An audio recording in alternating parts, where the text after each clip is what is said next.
These two phrases will guarantee that your partner will stop listening to you. You're upset. You have a legitimate complaint.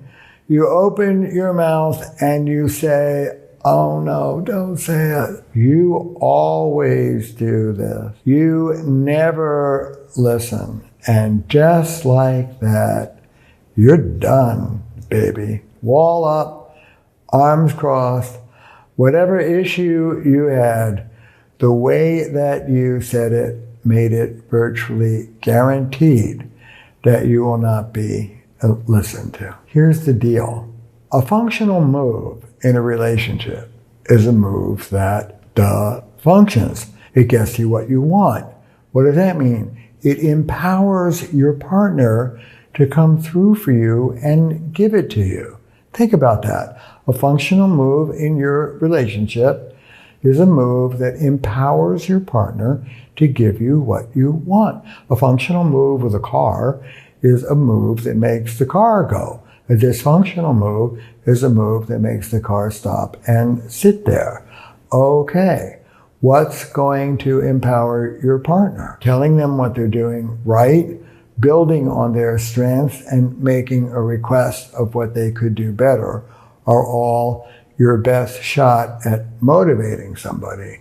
What's going to get them to not come through for you? Rendering them helpless. Let me say it again.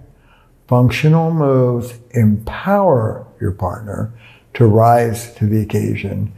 Dysfunctional moves render your partner helpless.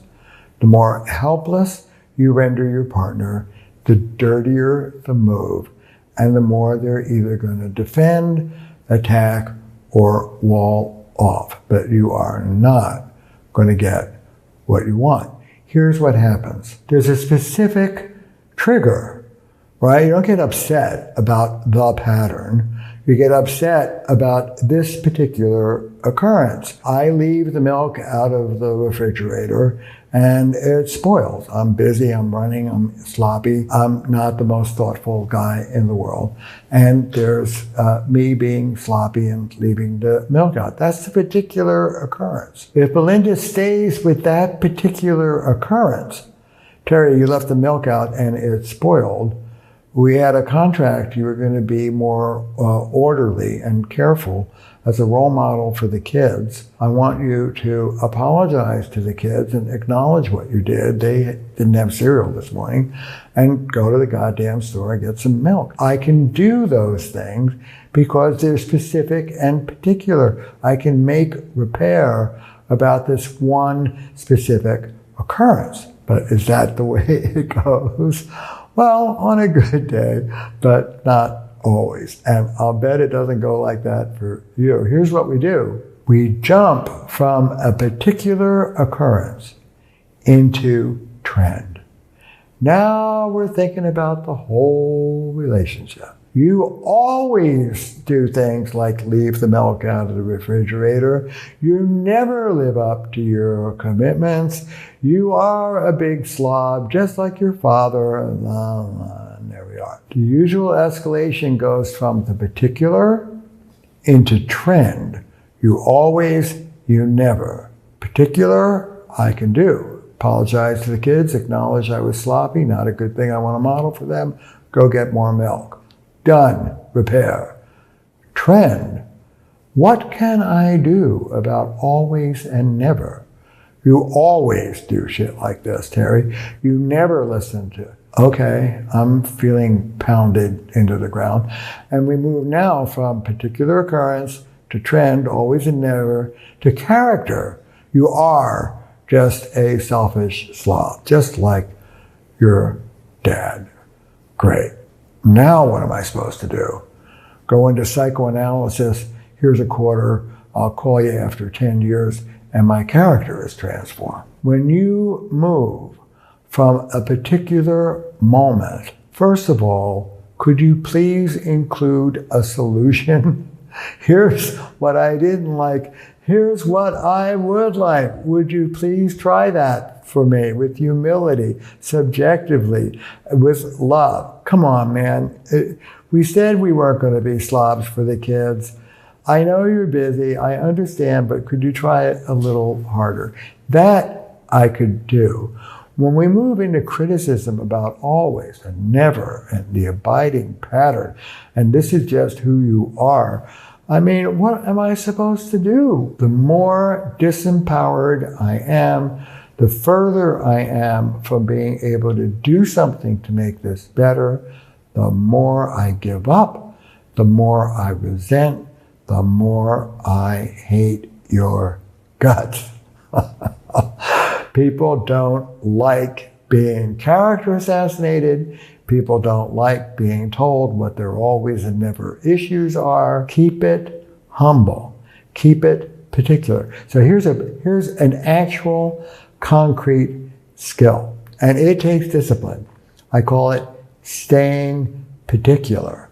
It's this goddamn milk carton. It's not every milk carton that was ever left out since the beginning of time. It is not pattern. It is this particular incident. This is what you did that I didn't like, and this is what you could do that would fix it. Okay, I can do something with that. Always, never, you are a, oh my God, I'm getting a headache just talking about it.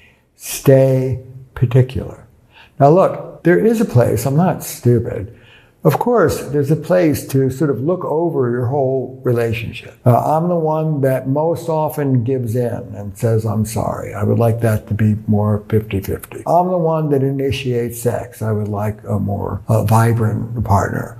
I'm the one that, okay, fine. There's a place to look over general pattern. Use a light touch. Focus on what you want to see different, not just criticizing the person. But here's what's most important. Don't jump from a micro level particular trigger into a macro level analysis of the whole damn relationship when you're upset. Don't do a macro analysis of the pattern of your relationship when you're triggered. Why? You're not in your right mind. You're flooded, you're triggered, you're reactive. You don't want to look at overall pattern in your relationship after you've had 2 martinis or smoked a joint. You don't want to look at the overarching patterns in your relationship when you're steamed or flooded or scared or disappointed. You know when you're triggered. You know when you're not in your centered self. Happens to us all the time. In the heat of the moment, deal with the moment. Don't try and turn into a couples therapist at that particular time. Do it over a cup of tea when you're compass mentis and centered and in your right mind.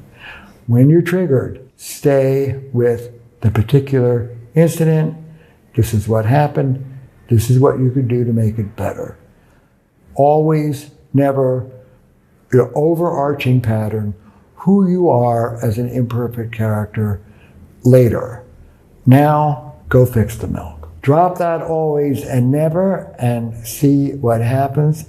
Say what you feel. Speak with humility. Speak with cherishing and not harshness. And give your partner an out.